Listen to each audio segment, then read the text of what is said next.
학생 여러분 반갑습니다. 콘텐츠 제작 기술 7번째 동영상 강의 시작하도록 하겠습니다.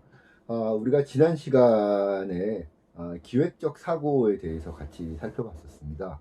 우리가 일상적으로 기획이라는 이런 개념을 굉장히 많이 사용을 하고 있죠. 특히 문화 콘텐츠 학과 학생들은 문화 콘텐츠 기획과 관련된 그런 그 관심과 또 미래의 장래의 전망을 가지고 있는 학생들이 많기 때문에 특히 기획이라는 이 용어를 이 학과 안에서 굉장히 쉽게 일상적으로 사용하고 있죠. 그런데 이제 이런 그 기획이라고 하는 이 단어의 용어의 개념에 대해서 우리가 좀 더 깊이 이해할 필요가 있다. 그래서 기획이라고 하는 것이 어떤 전략적인 사고인지와 그런 전략을 달성하기 위해서 어떤 요소들을 우리가 확보해야 되는지를 이해하는 것이 기획적인 어떤 성과를 거두기 위해서 대단히 중요하다라는 말씀을 드렸고요.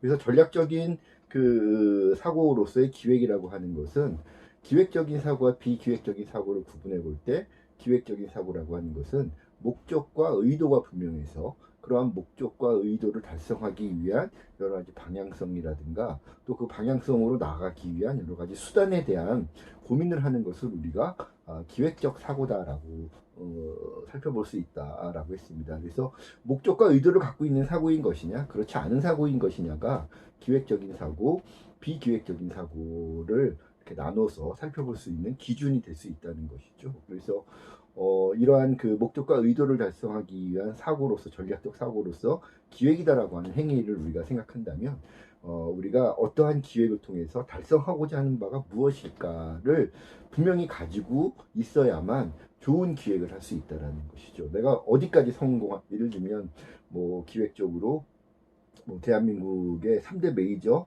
기획사가 되고 싶어 아니면 뭐 어, 저기 그 차트에서 우리나라 이 차트에서 올해는 1,000만 관객을 넘는 그런 영화를 만들고 싶어. 목적하는 바가 구체적일수록 좋은 기획을 할 수 있다는 겁니다. 그런데 뭐 나는 그 좋고 재밌는 영화 만들고 싶은데 타겟이 누군지 뭐 생각은 안 했지만 내 얘기를 재밌어하는 사람이라면 누구든지 내 관객이 될 수 있지 않을까? 이거는 기획적인 관점에서 보자면 바람직한 접근 방법은 아닐 수 있다는 거죠. 내가 만나고자 하는 타겟은 누구시고 그런 타겟들이 어떤 문화적인 혹은 어떤 일상적인 삶의 지향들을 가지고 있기 때문에 그것들을 어떻게 충족시켜 주고 싶은 것이 내 작품이다. 그런데 내 작품이 갖고 있는 매력이 이런 매력이 있기 때문에 나는 그것이 정량적으로도 뭐 1,000만 관객이든 100만 관객이든 500만 관객이든 이런 정도의 목표치를 달성하고 싶은 것이다.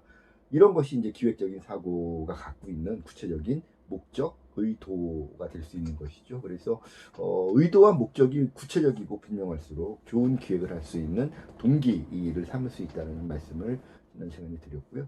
그러한 그 기획적인 사고가 결국은 다른 사람들의 마음을 움직여서 기획적인 어떤 의도를 달성할 수 있는 것이기 때문에 내가 나의 프로젝트를 통해서 커뮤니케이션 하고 싶은, 소통하고 싶은 그러한 대상들, 또 소통의 과정을 통해서 나의 메시지를 전달해주고 그러한 메시지가 그 메시지를 받아들이는 대중들에게 좋은 영향력을 행사할 수 있도록 하는 것이 기획적인 의도라면 그러한 기획적인 사고가 성과를 거두기 위해서는 내가 커뮤니케이션 하고자 하는 대상인 동시대에 그리고 내가 같이 이 공간을 살아가는 사람들의 그러한 그 심리적인 여러 가지 그 의도라든가 감정이라든가 감성이라든가 삶의 지향들 이런 부분들을 깊이 있고 폭넓게 이해하는 것이 중요하다. 그런데 사람들의 여러 가지 그런 그 심리적인 그 의도들은 감정들은 사람들의 행동이나 드러나고 있는 모습들을 통해서 우리가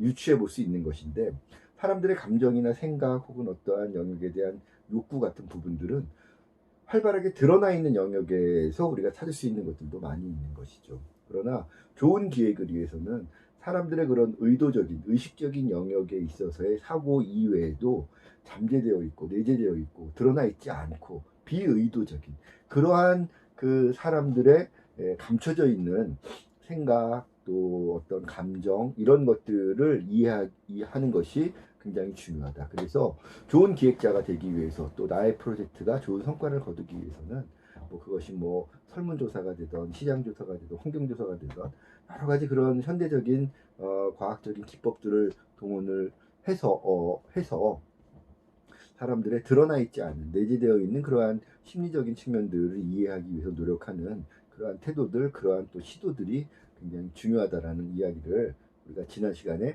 같이 살펴봤습니다. 그래서 그러한 관점에서 우리가 이제 그 기획이라는 것들에 접근하기 위해서 그 의도, 목적이 분명해야 한다. 그리고 그러한 의도와 목적을 달성하기 위한 대상이 동시대를 살아가는 내 커뮤니티 안에, 나의 공동체 안에 사람들이기 때문에 그 사람들의 여러 가지 심리적인 이러한 그 영역들을 이해하는 것이 중요한데, 특히 드러나 있는 것들보다는 내재되어 있는 것들을 이해하는 것이 중요하다. 살펴봤었고요. 또 두 번째 중요한 그 내용으로 기획의 요소들에 대해서 같이 살펴봤습니다. 일반적으로 기획은 왜, 무엇을, 언제, 어디서, 누가, 어떻게 라고 하는 그런 6가지 육하원칙에 대한 질문에 대해서 전략적인 대답을 내놓을 수 있는 것. 그래서 육하원칙의 6가지 질문에 대한 답이 기획에 있어서 가장 중요한 6가지 요소가 될 텐데, 모든 문화 콘텐츠 기획자들에게 이 6가지 이 요소들에 대해서 다른 사람들에게 나의 기획을 설명할 수 있는 기회가 주어지지 않기 때문에 현실적으로 피칭 단계라고 하는 이런 단계를 차근차근 밟아 나가야 된다고 말씀을 드렸잖아요. 그래서 기획 단계 초기에서부터 이 6가지 질문에 대한 답들을 방대하게 준비하는 것이 바람직스럽지는 않다. 효율적이지도 않고 또 그런 기회가 누구에게 주어지는 것도 아니기 때문에 콘텐츠 기획의 초기에 있어서는, 초기 단계에 있어서는 그러한 6가지 요소들 가운데 주로 what, why, how to 플러스 and then의 4가지 요소를 먼저 중점적으로 살펴보는 그런 그 경향으로 현대 문화 콘텐츠 기획에서의 그런 전략적인 접근들이 이루어지고 있다.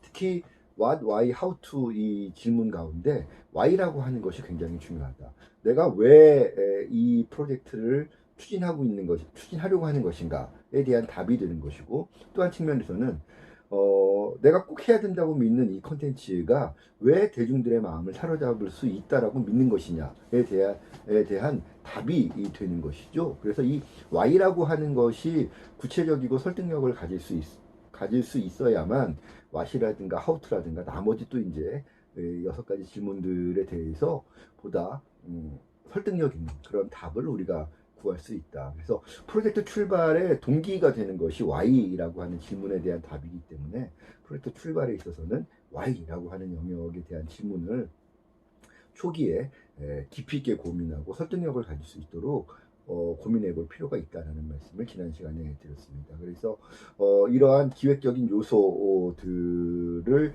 우리가 갖춰나가기 위한 것이 이번에 우리가 모든 프로젝트들을 통해서 학기 말에 발표하고 할 그런 그 기획 작업들 지금 우리가 시작을 했는데요.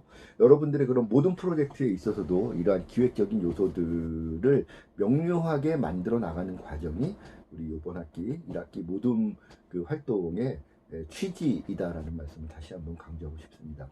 우리가 이번 주 월요일 날 제가 그 1, 2, 3모둠 그 팀 상담 진행을 했었는데요. 제가 팀 상담한 팀에게는 이제 이 얘기를 다시 한번 강조했습니다.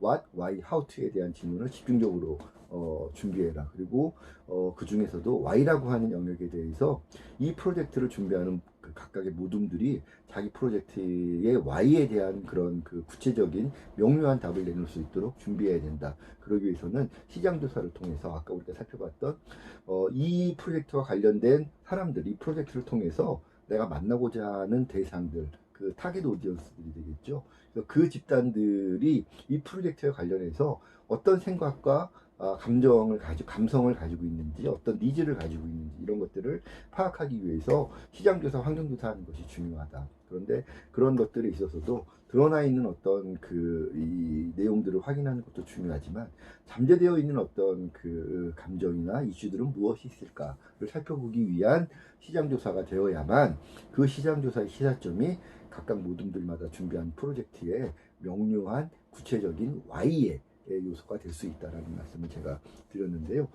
다음 주 또 월요일 날 나머지 3모둠, 5모둠도 팀 상담을 진행을 하면서 제가 구체적으로 모둠별 아이템과 관련해서 시장조사의 내용이라든가 또 Y에 대한 그 요소를 어떻게 준비할 것인가 같이 상담을 통해서 의논을 하겠습니다만, 어쨌든 그런 부분에서 여러분들이 지난주 동영상 강의를 통해서 살펴봤던 내용들을 바로 모든 프로젝트 준비하는 과정에 이렇게 적용하는, 의도적으로 자꾸 적용해보는 그 노력들을 기울여야 할 것 같습니다. 그래야만 우리가 수업 시간에 살펴봤던 내용들을 자기 것으로 자기 역량화할 수 있다는 거죠. 특히 이 콘텐츠 기획 관련한 수업들은 이런 이론들 전략들을 외우는 게 중요한 게 아닌 거죠. 외우고 이럴 필요는 없지만 각각의 이런 개념들이 무엇을 의도하는 것, 어떤 취지를 달성하기 위해서 이런 전략적인 사고를 하는 것이고, 그런 전략적인 사고 수립에 있어서 이런 개별 요소들이 어떤 이점들을 기획자에게 제공하고 있는 것인가에 대한 그 큰 흐름들을 이해하는 게 중요한 것이죠. 그래서 그러한 것들을 이해했다면 그러한 그 기획적인 사고, 기획적인 요소들의 이점들을 자기 프로젝트 기획 과정에 적극적으로 접목시키고 활용해 보면서 자기 스스로도 이런 기획적인 사고가 언제 어떤 이슈에 내가 이렇게 그 앞에 놓여지게 되더라도 그런 이슈들을 전략적으로 기획적으로 사고하고 다룰 수 있도록 하는 그런 자기 역량 개발을 위해서 우리 수업에서 이런 것들을 살펴보는 것이다. 그래서 그런 측면에서 억지로 외우는 그런 접근보다는 이러한 그 기획적인 사고가 의도하는 바, 기획적인 요소들이 주는 이점들, 그런 것들을 이해하고 자기 이 사고로 내재화시키기 위한 노력들을 해야 된다. 그런데 그런 것들이 이렇게 외우고 생각하고 해서 자기 것이 되는 게 아니라 자꾸 이런 프로젝트 실전을 통해서 실습을 통해서 여러 가지 이슈들의 전략적인 사고들을 접목해보고 접목해봤을 때 이런 방향으로 고민이 가능하고 저런 방향으로도 고민이 가능한데 나는 전략적인 그런 그 개념들을 배운 그 살펴봤던 그런 관점에서 이런 기준으로 이 선택을 하는 것이 나에게는 유리하겠다.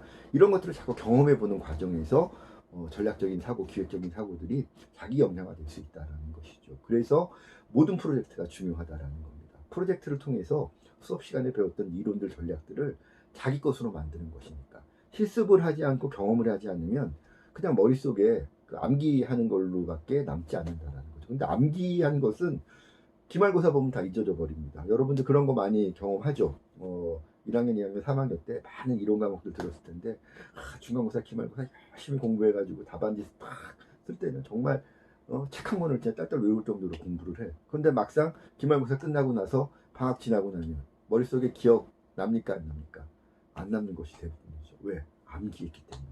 내가 이해하고 내 사고의 하나의 그 이 영역으로 만들어 놓지 않고 그냥 암기만 했기 때문에 시험 보고 나면 그거 암기한 목적은 시험이잖아요.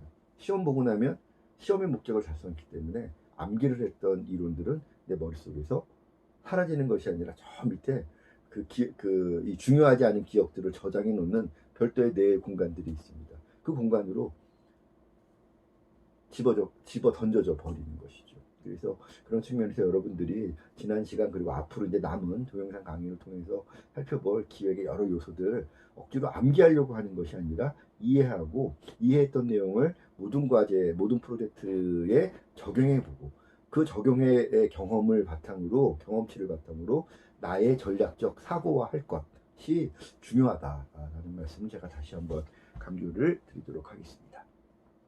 자, 그래서 오늘은 계속해서 강의 자료 28페이지 보도록 하겠습니다. 27페이지, 28페이지 이 앞에 있는 부분들, 기획의 세 가지 단계 이런 부분들은 뭐 여러분들이 제가 추가적으로 더 동영상 강의로 말씀드리지 않아도 여러분들이 충분히 읽어보면 이해할 수 있는 내용들이기 때문에 시간상 이 부분들은 제가 동영상 강의에서는 스킵하도록 하겠고요. 한번 여러분들이 읽어보면서 우리가 지난 시간에 살펴봤던 그런 기획의 요소들을 이러한 단계를 거쳐서 1단계, 2단계, 3단계를 거쳐서 접근을 하면 이 뭔가 체계가 잡힐 수 있겠구나. 이렇게만 여러분들이 이해해 주시면 될 것 같고요.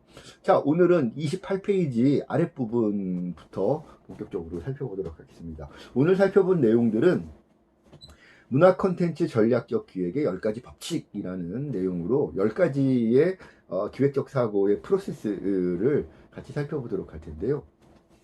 오늘 살펴본 문화 콘텐츠 전략적 기획의 10가지 법칙은 제가 그냥 저의 어떤 경험이나 이런 거를 가지고 개똥철학 만들어내듯이 그냥 이렇게 경험론으로 정리한 내용들이 아니라 미국 시나리오 작가 조합에서 자기 조합원들의 정보교육 차원에서 이렇게 시행을 하고 있는 교육 자료가 있는데, 그 교육 자료의 내용들 가운데 기획적인 사고와 관련된 부분들을 따로 추려내서 10가지로 정리한 내용이다라는 말씀을 제가 먼저 드리겠습니다. 제가 이 말씀을 드리는 이유는 그만큼 제가 지금부터 말씀드리고자 하는 10가지의 기획적 사고의 프로세스들이 신뢰할 수 있는 내용들이다. 미국 시나리오 작가 조합이라고 하면 현재 미국의 블록버스터 시나리오들을 쓰는 사람들이 모여서 자기 그 시나리오 작가들의 권익이라든가 혹은 그런 법적인 보호 이런 것들을 위해서 만들어 놓은 조합, 유니온인 것이죠. 지금도 미국의 영향력 있는 5손가락 안에 들어가는 문화 콘텐츠 영역의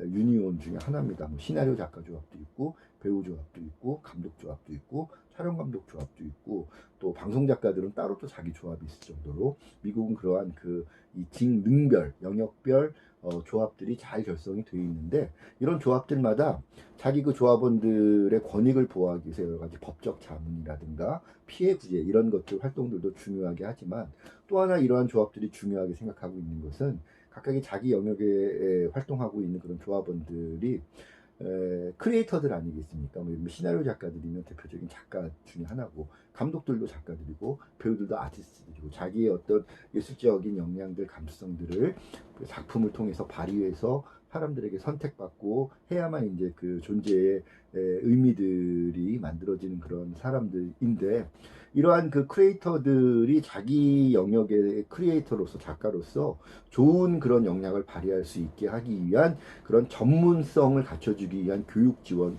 사업도 이러한 이 작가 조합들의 중요한 존재 이유이고, 굉장히 중요한 사업 영역이라는 거죠. 그래서 요즘은 어떻게 하는지 모르겠는데, 과거에 제가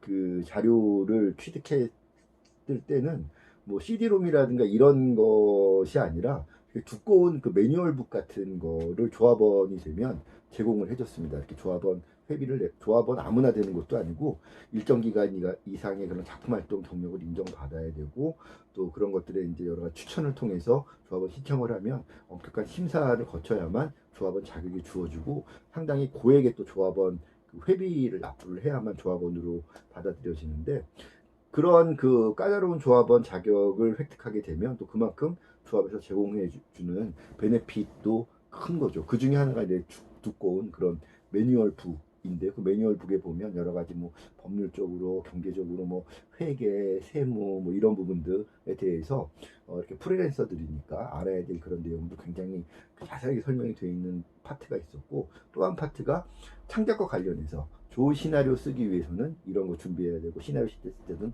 어떤 단계들을 통해서 시나리오를 써야 되고, 뭐 이런 작가로서의 자기 역량 개발을 할 수 있는 그런 파트들도 중요하게 정리가 되어 있었는데, 작품을 창작하기 전 단계에 그 작품을 기획하고 이 아이템 자체를 이제 디벨로핑해서 작품화하기 이전까지 단계는 기획적인 접근을 해야 되는 단계니까, 그 단계에서는 기획적인 전략에 대해서 굉장히 중요하게 다루고 있는 파트들도 있었다라는 거죠. 그래서 그 파트를 중심으로 제가 정리한 자료가 오늘 우리가 살펴볼 내용들이고, 실제로 이 내용들을 미국의 혹은 또 세계의 많은 그런 국가에서 활동하고 있는 많은 프로 창작자들, 프로 기획자들이 현재 프로페셔널한 영역에서도 고민하고 실제 적용하고 있는 그런 전략적 사고들이라는 말씀을 미리 드립니다. 이 이유는 믿을 만한 자료니 허투루 듣지 말고 여러분들 잘 이해하셨다가 자기 모든 프로젝트에 써먹으라는 말씀을 드리기 위해서 제가 이렇게 거창하게 이 자료의 추천을 말씀을 드리는 겁니다. 사실 이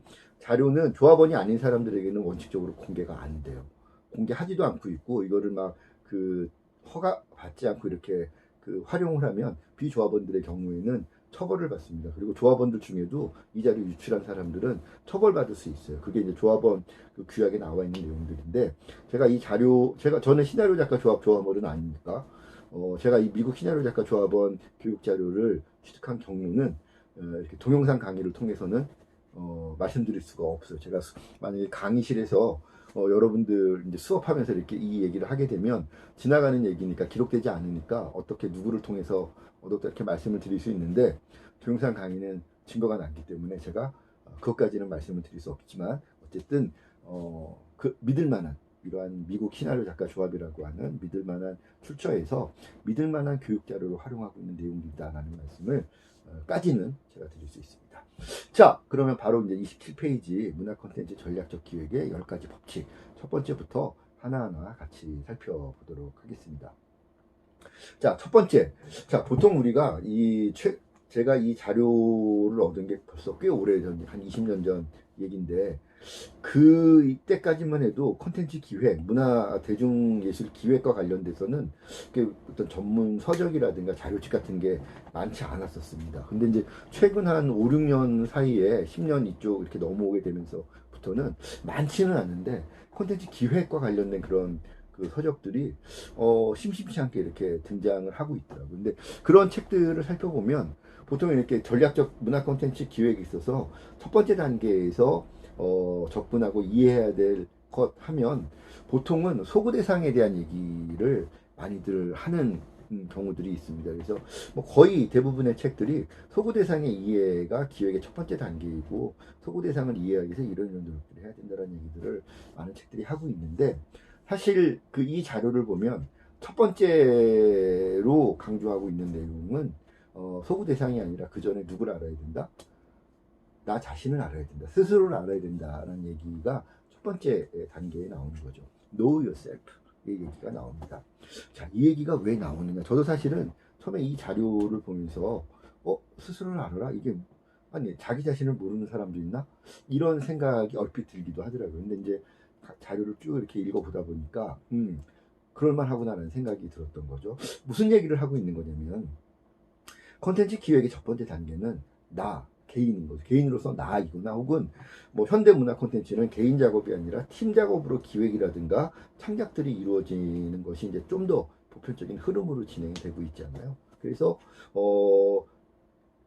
하나의 그런 주체로서 우리 팀을 이해하는 것도 굉장히 중요하더라는 겁니다. 이게 왜 그러냐면 어떤 사람이나 어떤 특정한 그런 창작 집단, 기획 집단마다 개인이나 그 팀이 가지고 있는 고유적인 그 감성, 문화적인 취향 이런 것들이 다른 사람들과 다른 경우가 대부분인 거죠. 아무리 뭐 요즘 유행이 있다 하더라도 어떤 사람은 SF가 좀 더 SF 장르, SF적인 감성에 민감하게 반응하는 개인이나 팀이 있다면 또 어떤 개인이나 팀은 아무리 뭐 유행이 요즘 SF 히어로물이라 하더라도 나는 멜로야. 나는 사랑 얘기가 제일 내가 잘 작동이 되고 사랑 이야기 이런 것들에 나의 감수성이 가장 민감하게 반응하는 것 같아. 그런 팀들일 수 있는 거죠. 또 개인이나 팀에 따라서는 환타지에 더 민감한 사람이 있을 수 있고 또 어떤 사람이나 어떤 팀들은 뭐 무협이라든가 뭐 역사극이라든가 전쟁물이라든가 다들 이러한 감성이나 취향들이 다를 수 있다라는 겁니다. 또 요즘 추세가 블록버스터다 그래서 누구나 다 블록버스터를 할 수 있는 건 아니죠.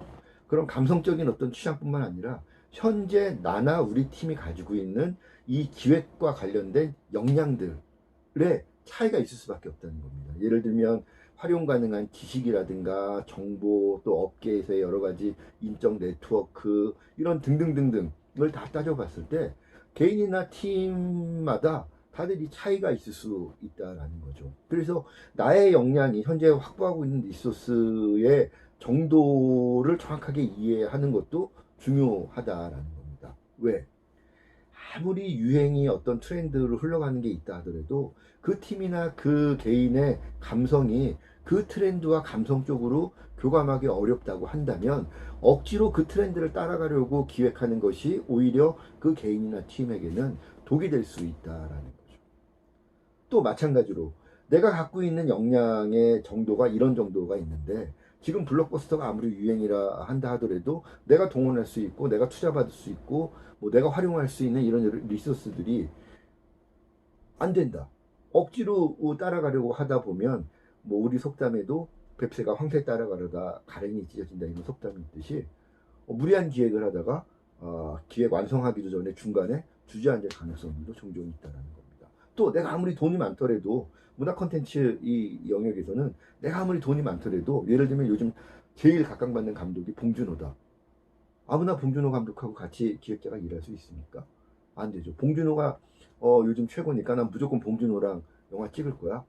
이런 기획하는 게 네트워크가 없는 사람들에게는 의미가 없는 발상, 의미가 없는 접근일 수밖에 없다는 것이죠. 그래서 그러한 요소들, 기획적으로 내가 확보하고 있는 리소스들이 어느 정도인가를 잘 판가름을 해서 잘 스스로 가늠을 해서 내가 잘할 수 있는 것, 내가 잘할 수 있는 정도, 이런 것들을 판단하는 것이 굉장히 중요하다는 겁니다. 그래서 우리 28페이지 자료를 보면 문화 콘텐츠 기획의 첫 단계는 자기 자신 혹은 자기 팀을 이해하고 파악하는 것이다. 근데 그러한 자기를 이해하고 자기 팀을 이해한다는 것이 나나 우리 팀에 뭘 이해하는 것인가? 감성적인 취향, 활용 가능한 지식과 정보, 인적 네트워크 등 이러한 요소들을 이해하는 것이 중요한데, 단순히 내가 어떤, 우리 팀이 어떤, 이런 것들에 대한 질문을 던져보는 것에서 머무르는 것이 아니라, 그러한 질문을 던져봤다면 내가 이런 감성적인 취향을 가지고 있고 이런 정도의 지식과 정보를 가지고 있으며 우리 팀의 인적 네트워크는 이런 정도까지의 어떤 감독, 배우 뭐 이런 사람들, 스태프들 동원할 수가 있다라는 걸 판단했다면,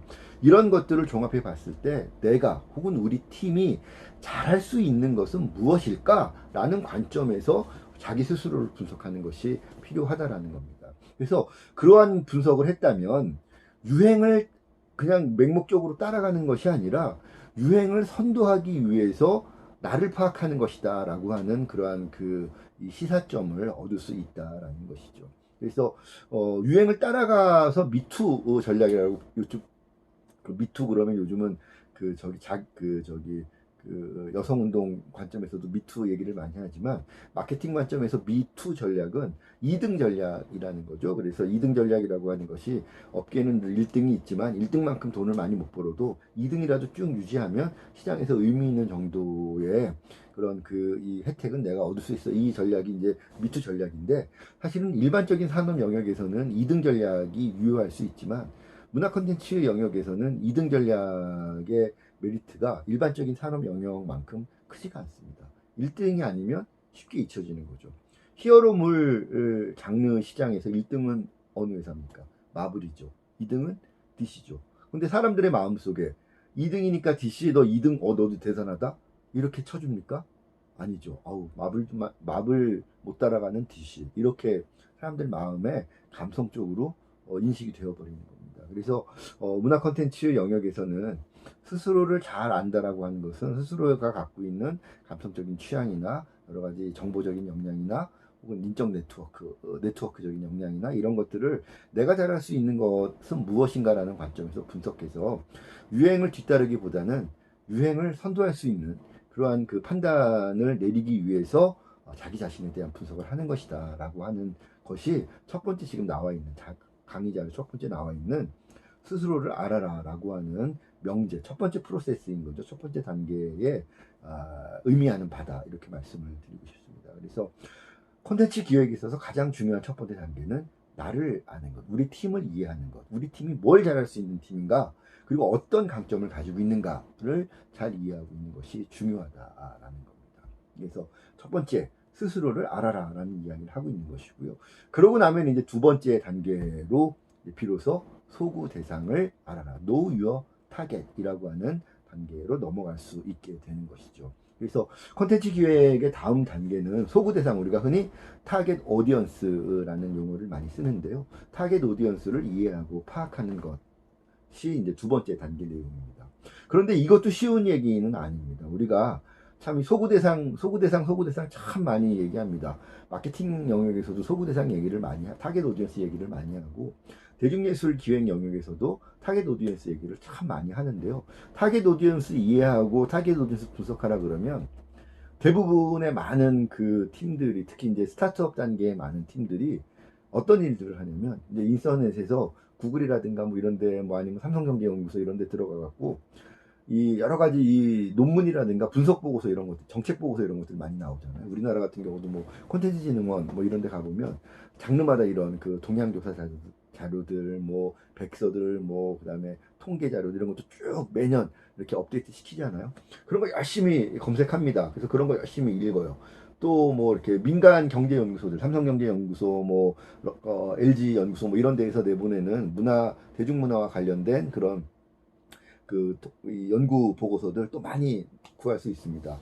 뭐 그런 것들 열심히 봅니다. 그래서 그런 거 열심히 봐가지고 그 중에서 예를 들면 내가 요번에 타겟으로 삼는 어떤 영화나 어떤 콘텐츠가 예를 들면 우리나라 10대, 20대 여러분들 대학생들이니까 20대라고 칩시다. 20대 대학생들을 위한 어떤 콘텐츠를 만들고 기획하는 것이다라고 하면 그 대상을 분석한 여러 가지 이 통계 자료들이라든가 분석 자료들을 읽어보고 그 중에서 자기 귀에 꽂히는 것들만 막 뽑아내는 거죠. 아, 내가 요번에 대학생들 중에 뭐 해외여행과 관련된 그런 그 이야기를 기획하고 있는데 그러면 한번 보자. 아, 여기 보니까 뭐 대한민국 이 젊은 대학생들 열심히 배낭여행 다니고 과거에 비해서 여행 다니는 그 비중이 20대 안에서 커지고 있고 뭐 여행지는 주로 어디를 가고 있고 과거에 비해서는 동남아가 유행이 아니라 이제는 뭐 유럽이 유행이고 뭐 이런 자료들을 취합을 해서 야, 내가 이렇게 봤더니 이런 그 자료들마다 다 이런 얘기들 하고 있어. 봐. 근데 내가 우리 얘기들도 보면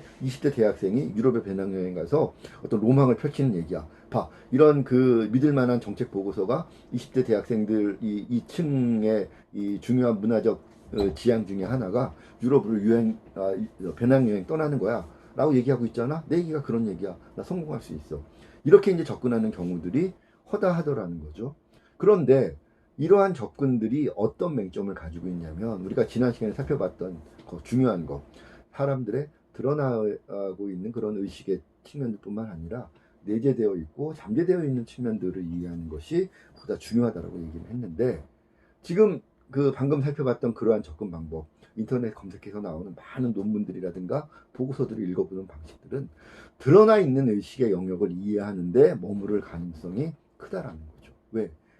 그러한 논문들이나 정책 보고서들은 객관적인 자료들을 바탕으로 객관적인 어떤 현상을 분석하고 그런 현상들이 왜 나타나는지를 밝히고 있는 것들이잖아요. 이미 알려져 있는 얘기들이라는 거죠. 이미 활발하게 드러나 있어서 정책 보고서로 써야 될 정도로 이미 큰 흐름을 형성하고 있기 때문에 그런 정책 보고서가 그런 논문이 자기 글의 주제로 다루고 있는 거라는 거죠. 이미 드러나 있는 얘기라는 겁니다. 남들 다 아는 얘기를 이제 나도 이제 관심을 기울이고 있는데 그거를 이미 한 타임 지나서 보고서화하고 논문을 한 거를 가지고 야 봐라 나의 이 인사이트가 나의 판단이 옳았다라고 얘기하는 것이 얼마나 기획적으로 이렇게 말하면 미안하지만 게으르냐라는 거죠. 이미 사람들이 어떤 이론이든 학문이든 현실을 앞서가는 건 없습니다. 현실에서 막 화제가 되고 문제가 돼야 그 다음에 사람들이 연구하고 이론화시키고 학문으로 자리 잡게 만드는 거죠. 어떤 과학도 현실을 앞서가지 않습니다. 만약에 과학이나 이런 뭐 논문이나 보고서들이 현실을 앞서갔다면 우리가 왜 지금 코로나 때문에 동영상으로 강의 듣습니까? 코로나가 이제 등장을 해서 문제가 되니까 이제 막 코로나 분석해서 달라붙어서 공부하고 지금 연구하고 있는데 세계적인 그런 석학들, 세계적인 그런 천재들, 세계적인 제약, 의학 기업들이 달라붙어도 여전히 코로나 치료약도 못 만들고 있고 코로나 백신도 못 만들고 있습니다. 논문 뒤지고 정책 보고서 뒤진다라는 것은 코로나가 이미 다 팬데믹 상황이 된 이후에 코로나가 어떤 것이다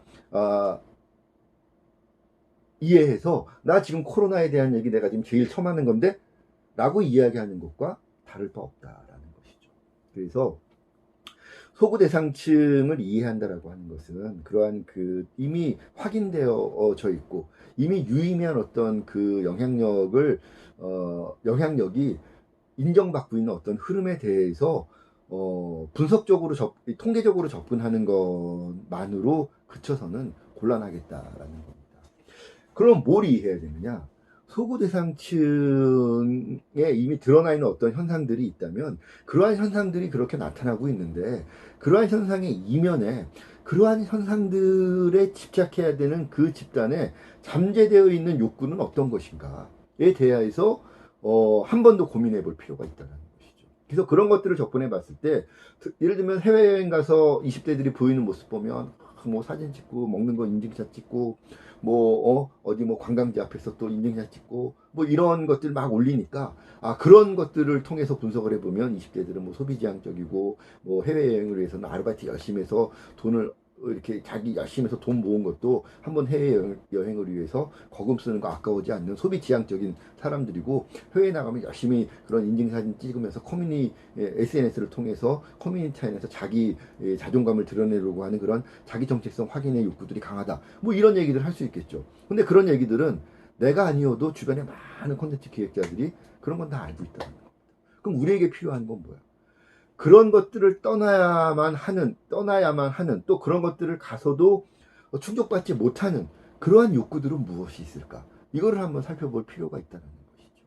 그런 것들을 살펴보기 위해서는 드러나 있는 20대들의 해외여행 통계 자료 이런 것만 갖고는 부족하다라는 겁니다.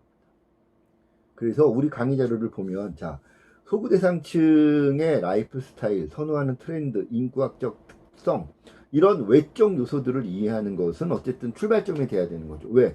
현상이니까. 그런 현상들이 나타나고 있다는 것을 통계적으로 이해하는 과정이 일단 선행돼야 되겠으나, 그런 데서 머무르는 것이 아니라 내가 지금 이 소구 대상층을 분석하고자 하는, 이해하고자 하는, 알고자 하는 이 시점에서, 해당 시점에서 그 집단이 공유하고 있는 가치관은 어떤 것들이 있으며, 고민은 어떤 것들이 있고, 도전은 어떤 것들이 있고, 취향은 어떤 취향들을 가지고 있는지, 그러한 내적 요소들을 이해하는 것이 중요하다. 그런데 그런 내적 요소들은 인터넷 검색하면 나옵니까? 안 나옵니다. 어디 가야 나와요? 내가 발로 뛰어다니면서 해외여행 많이 했던 친구들 만나봐야 되고, 해외여행 많이 갔다 오면서 블로그에 글 올렸던 사람들, 블로그에 그런 거 올릴 때 어떤 기분, 어떤 감정에서 그런 블로그 작업했는지 가서 인터뷰해봐야 하는 거죠. 발로 뛰어다니는 취재를 통해서 파악하고 이해하는 것이 중요하다라고 하는 겁니다. 드러나 있는 통계 자료들은 이런 얘기들을 해주지 않아요. 해외여행을 가야 하는 사람들, 왜 그 비싼 돈을 들여서라도 해외여행을 가려고 할까? 해외여행 가면 친구들하고 같이 가는 경우들도 있지만 혼자 가는 경우들도 있고, 워홀을 가는 경우들도 있고, 왜 가는 걸까? 해외를 찾아가야 될 만큼, 그러면 이 사람들의 원래 삶의 기반은 해외여행 가는 그 나라들이 아니라 대한민국인데, 대한민국에서의 삶이 지금 20대 대학생들에게 어떠한 그 모습이길래 이들은 거기를 가려고 하는 것일까? 뭐 이러한 고민들에서부터 20대들의 해외여행을 이해하고자 하는 고민들이 나에게 있어야 그 고민으로부터 출발하는 구체적인 질문을 던질 수 있고, 내가 구체적으로 질문을 던져야 거기에 대한 구체적인, 내가 그동안에 말은 안 했지만, 들여놓고 얘기는 안 했지만 하는 내밀한 이야기들을 끄집어낼 수 있다. 그런 것들을 많이 끄집어내서, 이 사람 얘기도 들어보고 저 사람 얘기도 들어봤는데 이런 공통된 어떤 감성들, 이런 어떤 공통된 정서들, 이런 것들이 있네. 이게 좋은 이야기의 출발점이 될 수 있겠구나 라는 것들을 찾아낸다면, 그것이 다른 사람들이 이해하지 못하는 이 소구 대상층만의 잠재된 어떤 중요한 에센셜 하나를 내가 획득하게 된 것이다 라고 비로소 말할 수 있다라는 것입니다. 그래서 소구 대상층을 이해한다는 것은 통계적으로, 외적으로 이미 드러나 있는 것들에 대한 이해에 머물러서는 안 된다.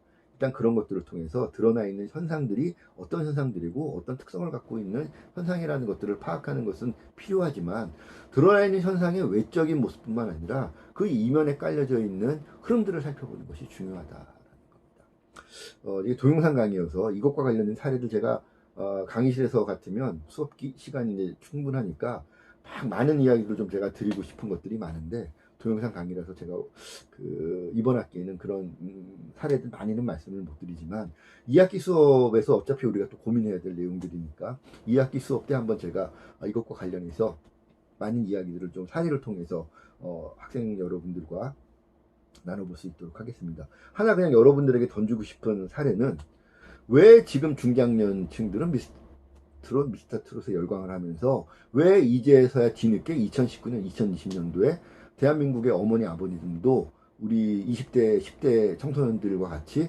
왜 이제서야 덕질에 빠지기 시작한 것일까? 이 덕질은 어디서 온 것인가? 중장년층의 덕질과 10대, 20대들의 덕질은 무엇이 같고 무엇이 다른가? 이런 거 한번 우리가 고민해 볼 필요가 있다는 생각이 듭니다. 소구 대상층 이해라는 측면에서 굉장히 중요한 시사점이 되고 있는 것인데, 뭐 이런 얘기들도 사실은 소구 대상층을 우리가 심층적으로 이해하지 못하면, 사실 지금 미스터 트롯을 트로트니까 우리 중장년층 어머니 아버님 세대들이 그 프로에 열광하는 거 이해할 수 있어 까지는 우리가 쉽게 이해하는 거죠. 그런데 덕질하는 것까지도 지금 그 미스터 트롯의 문화가 팬덤 문화가 이미 가 있다라는 거죠. 그 직전까지는 야, 그 애들 덕질하고 이러는 거 부모님 아버님들이 막 야, 너 왜 쓸데없는 돈 쓰냐 이러셨던 세대들 아닙니까? 그 세대들이 어느 한순간에 덕질에 대한 거부감을 벗어버리고 덕질의 길로 나아가고 있잖아요. 우리가 알고 있던 중장년층들의 감성이 아닌 모습들을 우리가 확인하고 있는 거잖아요. 그 이면에 우리가 미처 깨달지 못했던 중장년층, 우리 어머니 아버님 세대의 문화 감성 가운데 우리가 미처 몰랐던 것들은 무엇이었는가? 이거 살펴보는 게 중요하다라는 거죠. 콘텐츠 기획자라고 한다. 그래서 그런 것들을 이해하는 것이 소구 대상층을 이해하는 단계에서 우리가 찾아내야 되는 중요한 포인트다라는 것이죠. 그래서 중요한 거, 드러나 있는 현상들만 이해하는 것 가지고 소구 대상층을 이해했다라고 말하는 건 대단히 게으르고 대단히 교만한 그런 태도이다. 드러나 있지 않은 잠재되어 있는 소구 대상층의 그런 잠재된 의식의 영역들까지 이해하기 위해서 노력해야 된다. 그런 영역들은 인터넷 검색에서는 절대 결코 알 수 없는 것이다. 뭘 해야 된다? 직접 발로 뛰면서 만나보고 같이 체험해보고 같이 그 사람들이 체험하고 있는 것들을 함께 체험해보면서 체험을 통해서 그들의 감성과 정서를 이해하는 것이 가장 확실한 방법이 될 수 있다라는 것이죠. 그래서 소구 대상층을 이해하는 작업이 사실은 가장 힘들고 괴로운 작업입니다. 특히 컨텐츠 기획자는 물리적으로 계속 나이를 먹어가잖아요. 저도 한때는 처음에 이 업계에 들어왔을 때는 20대 파릇파릇한 스타트업 단계의 젊은 새내기였는데 이미 지금은 어마어마한 나이 차이가 난다긴다는 기획자들이 활약하고 있는 것을 이제는 뒤에 물러나서 봐야 되는 세대가 된 겁니다. 그럼에도 불구하고 제가 만나야 되는 기획자들은 제 나이 또래의 많은 기획자들, 작가들은 여전히 그들이 대상으로 삼아야 되는 집단들은 10대, 20대예요. 가장 큰 소비층이 그들이니까. 근데 나이는 내가 이미 물리적으로 이미 나이를 먹어버렸는데 정서적인 그런 갭을 어떻게 극복해야만 그들과 소통을 하는 작품을 기획하고 창작할 수 있을 것인가. 팔로 뛰어다니면서 노력하는 수밖에 없는 거죠. 저도 덕질 체험하고 저도 아이유가 좋기 때문에 아이유를 좋아하지만 덕질을 이해하기 위해서도 저는 유엔아 일기로 가입했던 측면이 있다는 거죠. 그냥 저도 물러나서 보통의 나이 많은 중년 팬들처럼 물러나서 덕질 안 하고 아이유를 좋아할 수도 있으나 기획적인 관점에서 바라보면 내가 그 덕질을 하면서 덕질하는 팬덤들의 행위를 내가 같이 경험을 해봐야 그 행위를 통해서 느껴지는 그런 감정들, 감성들, 정서들을 좀 더 깊이 있게 이해할 수 있겠다는 생각이 들더라는 거죠. 그래서 저는 그냥 뭐 큰 고민 없이 UNRD 가입하고 운 좋게 뽑혀서 추첨이 돼서 UNRD로 활동을 할 수 있었던 것이죠. 그래서 그런 노력들을 해야 물리적으로 나이를 먹은 기획자가 정서적으로는 감성적으로는 그래도 10대, 20대의 젊은 문화 소비층과 소통을 할 수 있는 여지를 만들어낼 수 있다는 겁니다. 소구 대상층을 이해하기 위한 노력의 일환이라는 것이죠. 그래서 그런 것들을 통해서 발로 뛰는 취재가 가장 중요하고 내가 스스로 같이 그러한 체험들을, 문화 체험들을 같이 해보는 것이 중요하다라는 겁니다. 그래서 우리 자료에 나와 있는 것처럼 아까 살펴봤던 나를 분석해 보면 Know Yourself 단계에서 나를 분석해 보면 내가 잘할 수 있는 것을 도출할 수 있잖아요. 그러면 소구 대상층을 이해하는 단계에서는 이런 고민을 하는 거죠. 내가 잘할 수 있는 것이 이것인데 내가 잘할 수 있는 이것을 소구 대상층은 어떻게 받아들일 것인가 하는 것에 대한 그 분석의 관점을 얻을 수 있게 된다라는 것입니다. 그래서 발로 뛰는 취재를 통해서 잠재되어 있는 내면의 여러 가지 고민, 도전, 그런 가치관 이런 것들을 이해하기 위한 내적 요소들을 이해하기 위한 취재의 과정을 통해서 소구 대상층을 입체적으로 이해하는 것이 중요하다. 다원적, 다층적, 입체적으로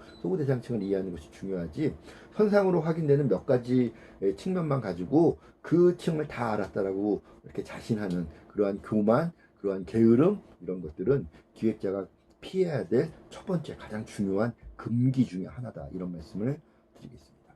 그러고 나면 세 번째, 컨셉과 코드를 알아야 됩니다. 우리 지금 10가지 기획자의 사고방식 배우고 있는데 이 내용이 끝나면 바로 장르와 코드를 통해서 컨셉을 장르적으로 구축하고 코드적으로 활용하는 내용에 대해서 또 제가 한 주 강의를 할 건데요.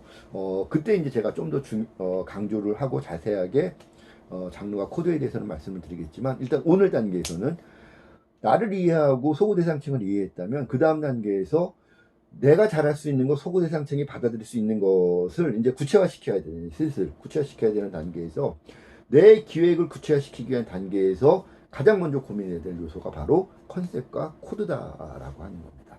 자, 강의 자료 내용 중심으로 한번 살펴보자면, 내가 잘할 수 있는 것을 소구 대상층이 긍정적으로 받아들일 것이다 라는 판단을 첫 번째 단계, 두 번째 단계 고민을 통해서 판단을 할 수 있겠죠. 그래서 그러한 판단에 서졌다면 그 판단을 구체적으로 프로젝트화 할 수 있는 컨셉을 설정해야 되는 거죠. 근데 이 컨셉이라고 하는 것은 내 프로젝트의 개념적인 뼈대가 되어주는 겁니다.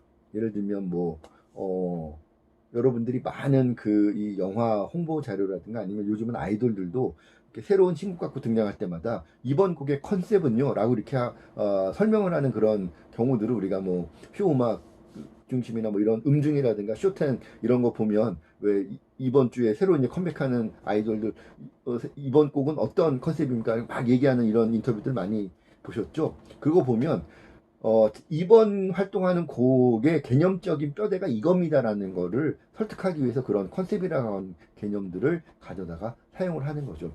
대표적인 게 조금 좀 몇 년 지난 얘기긴 합니다만, 예를 들면 여자친구라는 걸그룹이 처음에 등장을 해서 막 이렇게 화제가 되기 시작을 했대. 지금이야 거의 탑 5 안에 드는 걸그룹이 됐습니다만, 초기 단계에서는 걸그룹 여자친구가 뭐야? 어떤 애들이야? 어떤 음악이야? 워낙 많은 경쟁자들이 있으니까 자기 자신의 어떤 팀의 음악이라든가 퍼포먼스의 매력을 설득하기 위해서 사실 특별한 자기만의 어떤 차별화 포인트를 컨셉으로 제시하지 못하면 그 경쟁에서 앞서가기가 어려운 거죠. 그럴 때 여자친구라는 걸그룹이 자기 팀의 컨셉으로 들고 나왔던 그 컨셉이 뭐였냐? 혹시 여러분들 기억할지 모르겠는데, 파워 청순이라는 컨셉을 들고 나왔죠. 그래서 초기부터 여자친구 이 팀들은 칼군무의 그런 댄스 음악을 주로 이제 음악적인 컨셉이었는데, 락비트의 댄스 음악입니다 이렇게 컨셉을 설명한 게 아니라 파워 청순이라는 용어로 자기 음악 세계의 컨셉을 설명하기 시작을 했던 거죠. 왜?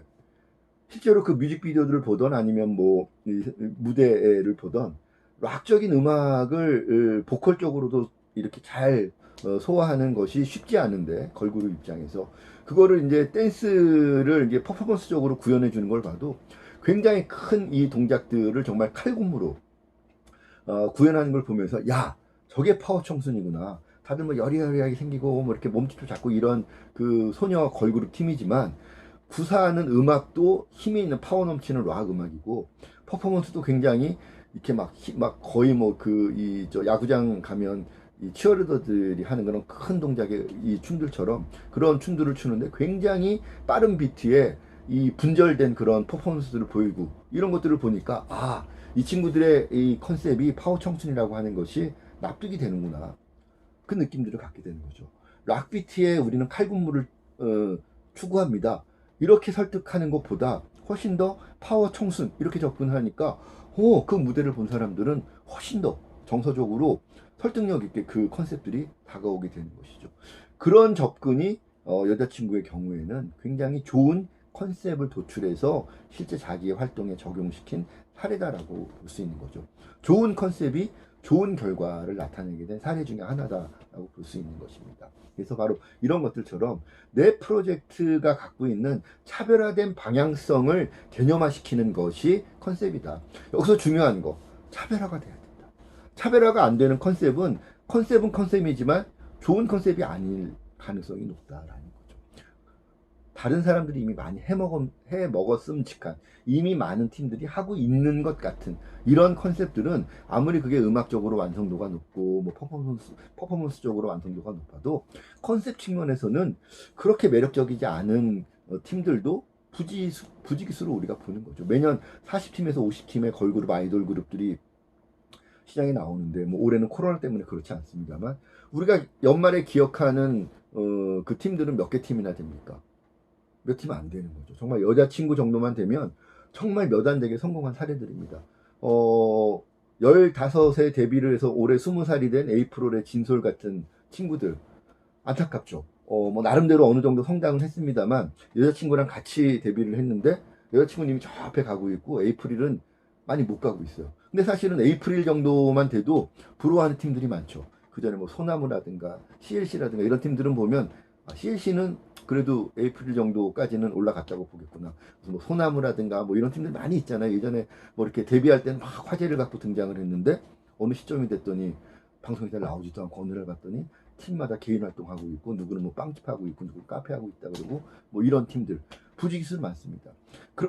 걔들 뭐 하고 있대 정도의 기억이라도 나는 팀들이면 그나마 또 행복할 수 있는 거죠. 미안한 얘기지만 그런 것조차도 사람들이 모르면서 사라져가는 팀들이 매주 음악 공개 프로그램 방송을 보면 2주의 신인이라고 해서 나오는 팀들이 그런 팀들인 거죠. 그 중에 정말 여자친구, 에이프릴, 무슨 뭐 AB6 이런 정도까지만이라도 되는 팀으로 남는 팀들도 사실은 그 중에서 몇 안 되는 거죠. 그러다 보니까 차별화된 컨셉을 도출해야 되는 그 필요성이 절실하게 더 제기가 되는 겁니다. 아이돌 음악뿐만 아니라 영화도 마찬가지고 드라마도 마찬가지고 예능도 마찬가지입니다. 뭐 천하의 박명수가 등장을 하고 뭐 인기 있었던 성규가 군대 갔다 오자마자 제일 먼저 투입되고 뭐 해도 끼리끼리라는 예능 1% 2% 시청률 갖고 6개월도 못 버티고 이제 폐지된다 그러지 않습니까? 반면에 나영석 뭐 김태우 이런 사람들은 여전히 잘 나가고 있는 그런 그 인기 있는 기획자 예능 기획자들인 거죠. 어떤 차이가 있느냐? 끼리끼리는 차별화된 컨셉을 사람들에게 인정받지 못했으나 어쨌든 뭐 놀면 뭐하니라는 프로그램들 그 컨셉을 인정받는 거죠. 또 나영석 PD의 뭐 그 여전히 뭐 신서유기라든가 뭐 삼시세끼라든가 그 시리즈를 이렇게 그 순환하고 있는 이 시리즈들마다 자기 컨셉들을 인정을 받고 있고 차별화된 컨셉을 인정받으면 좋은 컨셉으로서 시장에서 생명력을 얻을 수 있는 것이고 아무리 열심히 컨셉을 구축했다 하더라도 컨셉 자체가 가지고 있는 차별화 요소를 인정받지 못하면 시장에서 도태될 수밖에 없다는 것이죠. 그래서 그런 컨셉이 자기 프로젝트의 개념을 구축하는 결과물로서 도출되어야 되는 것이지만 그러한 개념 자체가 컨셉화 됐을 때 그러한 컨셉에 반영되어 있는 방향성이 차별화된 방향성이 아닐 때 우리는 그것을 좋은 컨셉으로 평가하기는 어렵다라는 거예요. 그래서 거꾸로 얘기하자면 컨셉을 설정하는 것은 차별화된 그런 방향성을 얼마나 구체적으로 자기 컨셉으로 반영하느냐 하는 데에 좋은 컨셉이냐 그렇지 않느냐를 판가름하는 중요한 기준이 된다라는 말씀을 드리고 싶습니다. 자, 강의 자료 내용을 보면 컨셉은 내 프로젝트의 개념적인 뼈대가 되어주고 다른 작품들과 여기 나오죠. 차별화될 수 있는 방향성 그리고 추진 과정의 일관성 이런 것들을 보장해 줄 수 있어야 된다는 것이죠. 좋은 컨셉이라고 하는 것 아까 얘기했죠. 차별적인 방향성을 갖고 있는 게 좋은 컨셉이고 차별성이 약하면 그렇지 않은 그런 컨셉인데 그런 좋은 컨셉을 우리가 구축할 수 있다는 얘기는 차별성을 갖고 있는 그런 그 컨셉이라는 얘기인데 좋은 이 차별성 있는 컨셉을 구축하게 되면 이 차별성을 바탕으로 프로젝트 추진이 프로젝트가 기획되고 완성돼서 대중들을 만나는 커뮤니케이션의 전 과정에 이르기까지 내 컨셉이 흔들리지 않고 일관된 방향을 추진할 수 있도록 하는 일관성이라고 하는 혜택을 제공해 줄 수 있다라는 것이죠. 그래서 차별화된 방향성, 그 다음에 일관성 이 두 가지 측면들이 좋은 프로젝트 컨셉이 갖고 있는 메리트, 기획자에게 제공해 줄 수 있는 메리트가 될 수 있다는 겁니다. 차별화된 방향성을 주며 이러한 차별화된 방향성이 대중들로부터 인정을 받는다면 내 프로젝트의 기획에서부터 소통 단계에 이르기까지 흔들림 없이 이 차별화된 방향성을 유지할 수 있게 해주는 일관성이다라고 하는 이 혜택 굉장히 크다라는 겁니다. 그래서 이 두 가지 측면들 차별성, 일관성을 보장해 줄 수 있는 게 좋은 컨셉이 주는 혜택이다. 그렇지 않은 좋지 않은 컨셉들은 이런 혜택을 주기가 어렵다라는 거죠. 자, 이러한 혜택을 주는 것, 좋은 차별화된 방향성과 또 이 방향성을 유지할 수 있도록 일관성을 제공해주는 이 좋은 컨셉을 설정을 했다면 이러한 컨셉을 구체화시키기 위해서는 컨셉은 그냥 개념에 불과하기 때문에 이 개념도 어쨌든 거기에 구체적인 요소들이 이 투입이 돼서 개념이 프로젝트로 구현되어야만 컨셉이 생명력을 갖게 되는 거잖아요. 그 단계에서 이제 우리가 고민해야 되는 것이 컨셉을 구체화시키는 재료로서 코드라고 하는 개념들을 우리가 코드라고 하는 요소들을 활용할 수 있어야 되는 겁니다. 그래서 이 코드들에 대해서는 제가 다음 주 정도에 장르와 코드 강의할 때 구체적으로 말씀드리겠지만 코드에는 굉장히 여러 가지 요소들이 있습니다. 뭐 배우, 뭐 아니면 그 시나리오 이런 것들이 다 코드의 요소들이라고 볼 수 있는데 이러한 코드들이 그러한 그 컨셉들마다 활용할 수 있는 코드들이 어떤 것들이 있는지 그러니까 세상에는 굉장히 많은 코드들이 존재합니다. 하나의 요리를 만들기 위해서 활용할 수 있는 식재료들이 많이 있잖아요. 양식의 식재료와 중식의 식재료와 일식의 식재료가 다르지만 또 다른 장르, 다른 요리의 식재료들을 내 요리를 차별화시킨 요리로 만들기 위해서 활용할 수도 있는 거죠. 식재료를 우리가 문화 콘텐츠 기획에서는 코드의 개념이다라고 이해하면 여러분들이 아마 쉽게 이해할 수 있을 텐데요. 자, 어쨌든 세상에 그러니까 내가 어떤 좋은 코드들을 내 컨셉에 맞게 활용하기 위해서는 세상에 어떤 코드들이 있는지를 일단 이해하는 것이 중요하겠죠. 예를 들면 걸그룹의 음악은 뭐 샤방샤방하고 소녀소녀 해야 돼 이런 컨셉적인 한계에 매몰돼 있다 그러면 락이라고 하는 코드를 걸그룹 컨셉에 파워 청순 컨셉에 써먹을 수 있다라는 발상을 하기가 어려웠겠죠. 내가 지금 걸그룹의 음악을 작곡하지만 걸그룹의 음악이 아닌 다른 장르의 음악들 중에서도 걸그룹 음악이 써먹을 수 있는 요소들이 얼마든지 있을 테니 그들을 이해하고 공부하는 것이 필요하겠다. 이게 이제 코드를 이해하기 위한 접근 방식이 된다는 겁니다. 그래서 컨셉을 구체화시키기 위해서 내가 활용 가능한 재료들인 코드들이 어떤 것들이 있는지 충분하게 이해하고 학습하는 것이 선행돼야 되고 그러고 나면 그러한 많은 코드들 가운데에서도 아무리 매력적이고 맛있는 재료를 하더라도 내 요리의 방향에 맞지 않은 재료들을 쓰면 안 되잖아요. 그죠? 내가 지금 짬뽕 만들고 싶은데 짜장을 섞을 수 있는 건 아니잖아. 그죠? 마찬가지로 어떤 방향성이 설정이 됐다면 이 방향성에 어울리는 코드가 있고 어울리지 않는 코드들이 있는데 코드 자체로는 매력적인 코드가 내 컨셉에는 안 어울릴 수도 있고 이 코드 자체로는 매력적이지 않으나 내 컨셉에는 어울릴 수도 있다라는 거죠. 그런 것들을 잘 판별을 해서 선택을 해야 되는데 그러한 코드 선택의 기준도 어디에서 우리가 기준 삼을 수 있다? 컨셉을 통해서 기준 삼을 수 있다는 겁니다. 컨셉이 채택하고 있는 이런 방향성이 코드 선택의 기준이 된다는 거죠. 그 코드 자체로는 매력적일 수도 있고 매력적이지 않을 수도 있지만 내 방향성의 잣대로 보면 오히려 매력적이지 않던 것이 매력적일 수도 있고 매력적이던 것이 매력적이지 않게 될 수도 있다는 거예요. 그래서 코드의 활용은 내가 채택한, 내가 구축한 컨셉의 방향성에서 벗어나서는 곤란하다라는 겁니다. 그냥 관습적으로 걸그룹 음악의 그런 그 컨셉 안에, 그 사고 안에서는 락이라고 하는 것이 어울리지 않는 코드였을 가능성이 높은 거죠. 그러나 파워 청순이라고 하는 컨셉을 설정을 해서 우리는 음악도 씩씩하고 춤도 씩씩하자. 그걸 통해서 소녀소녀한 당대의 많은 경쟁 걸그룹들과 차별화된 우리의 컨셉의 방향성으로 구축하자라는 판단 안에서는 락 음악적인 그런 요소들이 걸그룹 음악이라고 하는 영역 안에서도 매력적인 코드로 활용될 수 있었다는 겁니다. 여자친구의 사례죠. 그래서 그런 측면에서 코드의 활용과 선택은 컨셉의 방향성에서 벗어나지 않아야 된다는 말씀을 선택과 코드를 알아라라고 하는 측면에서 우리가 살펴볼 수 있다는 것이죠. 자, 그래서 컨셉과 코드까지를 우리가 이해를 하면 그 다음 단계에서 know your budget, 주어진 예산을 이해하는 것이 중요하다라는 겁니다. 아무리 내가 좋은 컨셉, 차별화된 좋은 방향성을 구축하고 있는 컨셉을 설정을 하고 그 컨셉의 기준으로 좋은 코드들을 선택을 해서 프로젝트 자체를, 작품 자체를 구성을 한다 하더라도 모든 기획의 추진은 현실적으로 투입할 수 있는 자원, 리소스의 양과 질에 의해서 현실적인 제약을 받을 수밖에 없다라는 겁니다.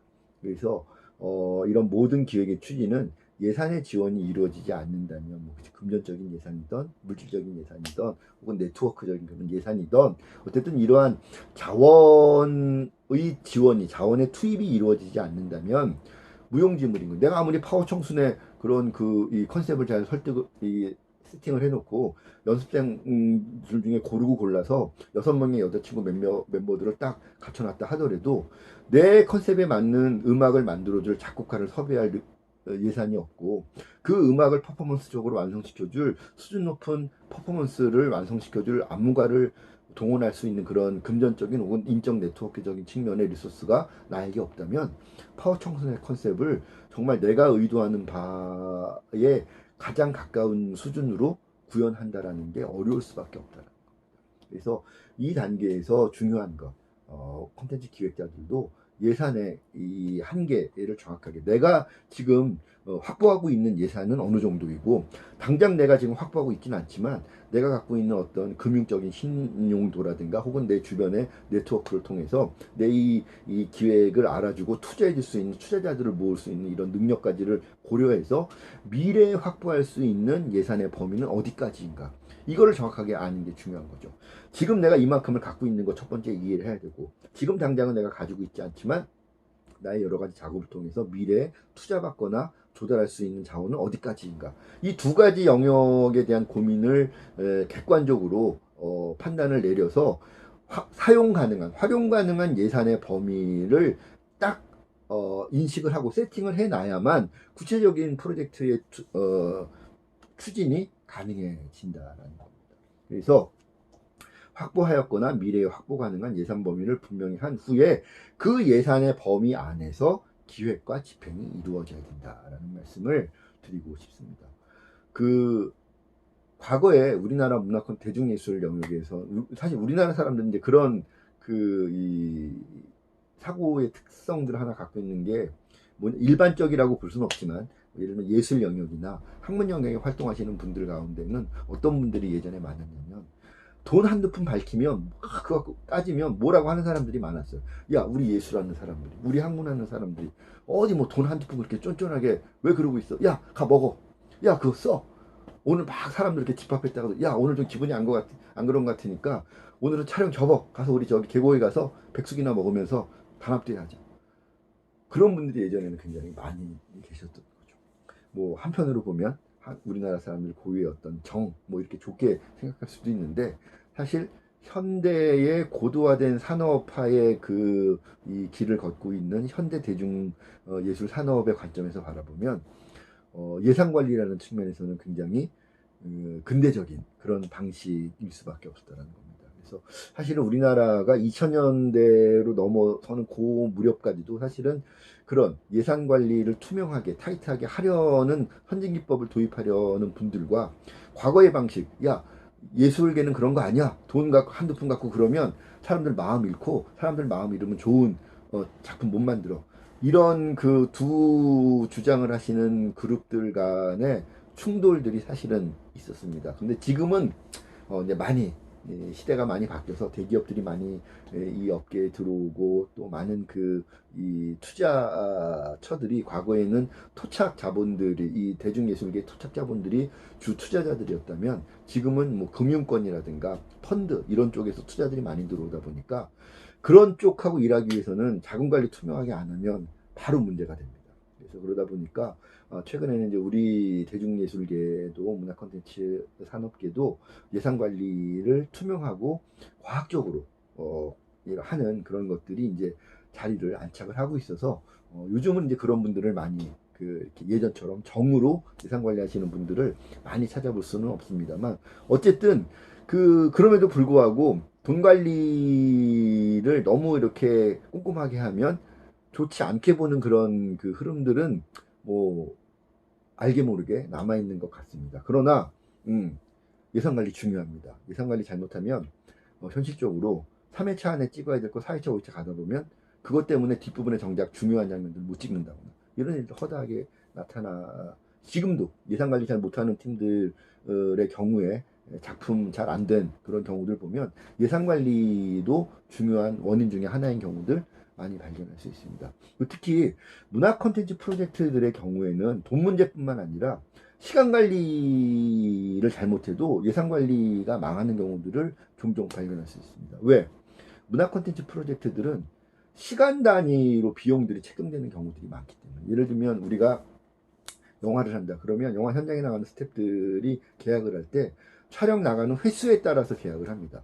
몇 회 혹은 며칠 이 기간을 통해서 얼마 이렇게 계약을 하게 되고, 장비를 빌려도 마찬가지입니다. 카메라를 빌린다거나 뭐 이런 음향 장비 빌리고 이러는 것들도 기간으로 우리가 잘라서 계약을 하게 되는 거죠. 하루를 더 하게 되면 하루어치의 비용을 다 인건비든 뭐 장비 임차료든 내야 되는 겁니다.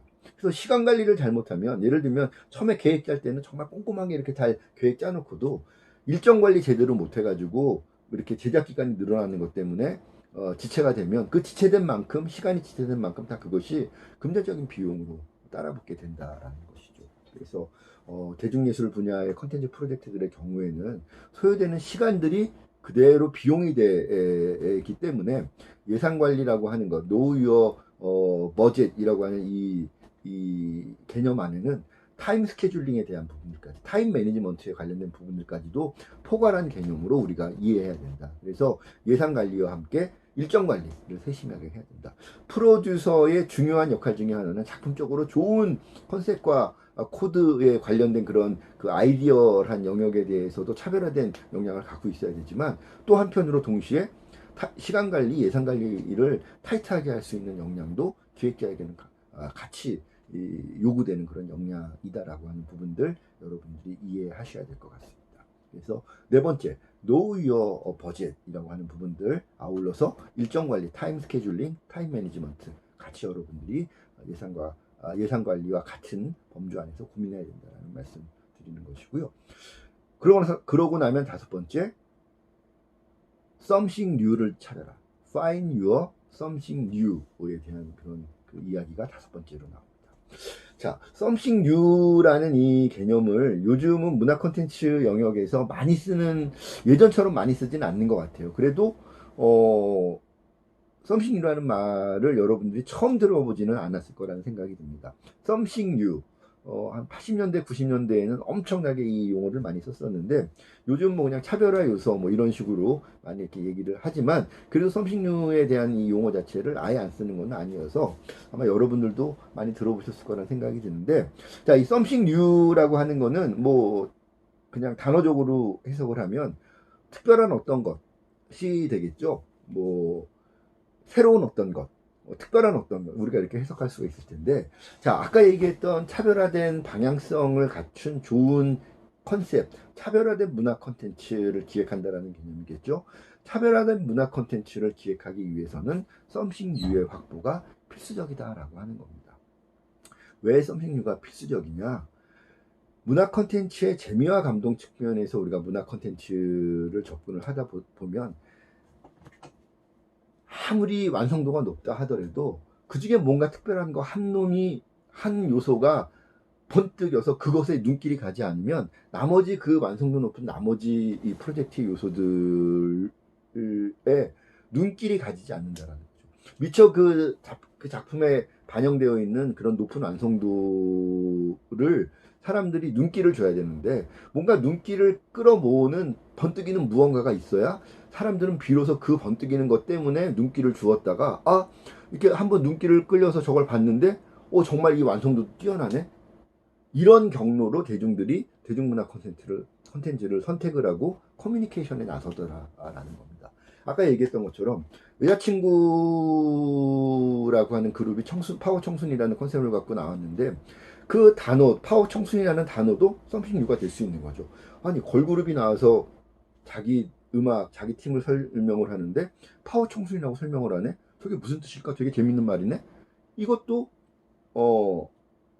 something new의 요소가 될 수 있는데, 실제로 노래를 들어보고 춤을 춰봤더니 다른 걸그룹들이 부르는 노래와 다르고 다른 걸그룹들이 추는 춤과 달라. 뭔가 음악도 굉장히 박력이 넘치고 춤도 시원시원하니 막 매력적이야.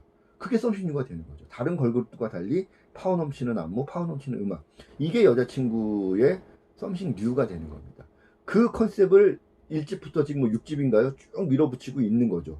여자친구라는 팀은. 그래서 여자친구 그러면 파워 넘치는 보컬과 파워 넘치는 퍼포먼스, 이게 딱 사람들 머릿속에 이제 브랜드 이미지로 각인이 된 거 아닙니까?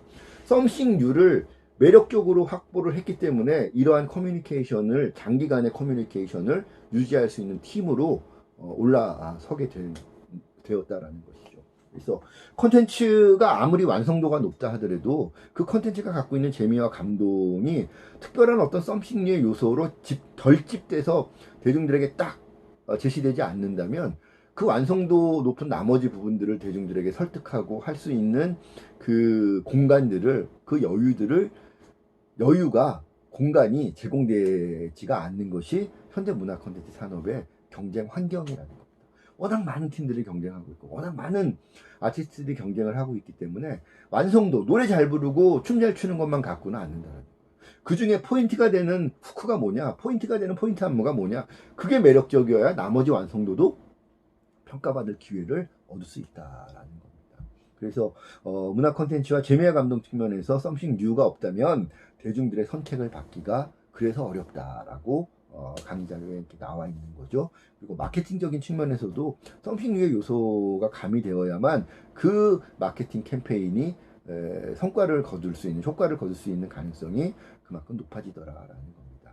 그래서 이러한 썸씽 뉴의 확보가 중요한데, 썸씽 뉴에는 요소들은 그럼 어떤 것들이 있느냐? 예를 들면 새로운 스타를 발견한다라든가, 새로운 스타일을 제시한다라든가, 새로운 장르를, 아까 얘기했던 파워 청순처럼 새로운 어떤 장르의 개념을 도전을 해서 그것을 구축한다라든가, 아니면 새로운 에피소드 혹은 신선한 대사, 이런 것들이 다 썸씽 뉴의 요소가 되는 겁니다. 예를 들면 그 예전에 벌써 몇 년 됐죠. 우리 이 수업 듣는 학생들은 고등학교 때 나왔을래나, 아니면 여러분들 막 신입생 때 봤을래나, 그 도깨비 이 대사, 도깨비라는 드라마 보면 거기 명대사들 많이 나오잖아요.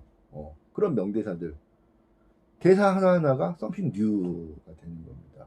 예를 들면 뭐 태양의 후예 뭐 이런 드라마들만 이렇게 기억나는 거 보면 그 드라마가 통으로 뭐 이렇게 막 이렇게 화제가 되는 게 아니라 그 중에 대사 몇 가지, 뭐 이렇게 어려운 일을 제가 해내지 말입니다, 뭐 이런 대사들이 있잖아요. 그런 것들이 썸씽 뉴가 돼서 그 드라마를 두고두고 살펴보게 만드는, 뭐라 그럴까, 유인점 역할을 해주는 거죠. 아무리 그 완성도가 높은 드라마라도 첫째를 딱 봤을 때 첫째부터 뭔가 반짝반짝 빛나는 요소들이 있어야만 그 드라마에 몰입할 수 있는 동기를 대중들이 느끼는 겁니다. 그런데 그런 반짝반짝 있는 거 없이 그냥 완성도 있게 그냥 연기도 좋고 그냥 연출도 좋고 그렇긴 한데 뭔가 눈길을 끄는 요소가 확실하지가 않아. 그러면 사람들은 쉽게 그 컨텐츠와 커뮤니케이션 해야 되겠다라는 동기를 느끼기가 어렵다라는 겁니다. 또 여러분들이 그 명동이라든가 홍대라든가 강남이라든가 나가게 보면 화장품 가게들 많이 있잖아요. 똑같은 옷 가게들 많이 있는데 좋은 품질의 제품들, 좋은 화장품, 뭐 피부에 좋은 화장품, 원단 좋고 뭐 이렇게 디자인 좋은 옷들 아무리 많이 갖다 놔도 미끼가 되는 핵심 상품 한두 가지가 없으면, 킬러 컨텐츠가 없으면 사람들이 그 매장에 쉽게 들어가지 않잖아요. 그죠? 마찬가지라는 거죠. 어떤 컨텐츠가 준비하고 있는 대중들과의 이 커뮤니케이션을 기획자들이나 작가들은 내 작품을 중심으로 대중들과 이 커뮤니케이션 하기 위해서 내 작품을 잘 만들어서 준비하고 있는 거죠. 매장 하나 차려서 지금 이제 장사하려고 그러는 겁니다. 그런데 그런 정도 완성도가 있는 그런 작품들은 주변에 많이 있어요. 홍대 나가보면 좋은 옷가게들, 좋은 화장품이 많은 것처럼 내가 아무리 좋은 제품, 좋은 옷들을 갖다 놔도 그것만 갖고는 영업을 하기가 어려워진다는 겁니다. 그럼 뭐가 있어요? 매장 제일 앞에 뭐 쇼윈도라든가 아니면 길거리 앞에 거리에 미끼가 될 만한, 사람들의 눈길을 확 끌 수 있는 대표적인 상품 한두 가지가 있어야 사람들이 그걸 보고 그 상품의 매력을 보고 이 가게에 그럼 더 좋은 것도 뭐가 있지? 매장 안으로 들어올 동기를 느끼게 된다는 거죠. 썸씽 뉴가 그런 역할을 해주는 겁니다. 맛집들마다 대표 메뉴들이 있는 거예요. 시그니처 메뉴가 있는 거죠. 시그니처 메뉴가 그 음식점의, 그 레스토랑의 썸씽 뉴인 거죠. 그거 먹으려고 그 집을 가는 거지. 그 집을 가봤더니 거기 나머지 음식들에 이런 것들도 있네. 이렇게 사람들이 이제 어떤 그 맛집의 메뉴들을 섭렵해 가는 그런 경로들을 걷게 되는 거잖아요. 시그니처 메뉴를 개발하는 것이, 썸씽 뉴를 개발하는 것이 음식점 하시는 분들에게도 마케팅 측면에서 굉장히 사활이 걸린 문제가 된다. 마찬가지로 문화 콘텐츠 기획에서도 썸씽 뉴를 개발하는 것이, 썸씽 뉴 요소를 확보하는 것이 내 콘텐츠의 매력에 사람들이 동참하게 만드는 동기의 역할을 해줄 수 있다는 것이죠. 그래서 썸씽률을 확보하는 것이 그만큼 중요하다라는 것입니다. 아까 내가 뭐 걸그룹들, 보이그룹들, 신인그룹들 얘기 많이 했습니다만 다들 이 짧게는 몇 년, 길게는 10년 가까이 연습생 생활을 해서 노래 배우고 보컬 연습하고 춤 연습해서 갈고 닦은 실력을 갖고 데뷔하는 팀들이 여러분 우리가 만나게 되는 그 대부분의 30팀, 40팀들의 그 신인 그룹들이라는 거죠. 근데 그 팀들이 실력이 모자라서 시장에서 사장되느냐? 그렇지 않다는 겁니다. 썸씽유가 약하기 때문에 사장되는 거라는 것이죠.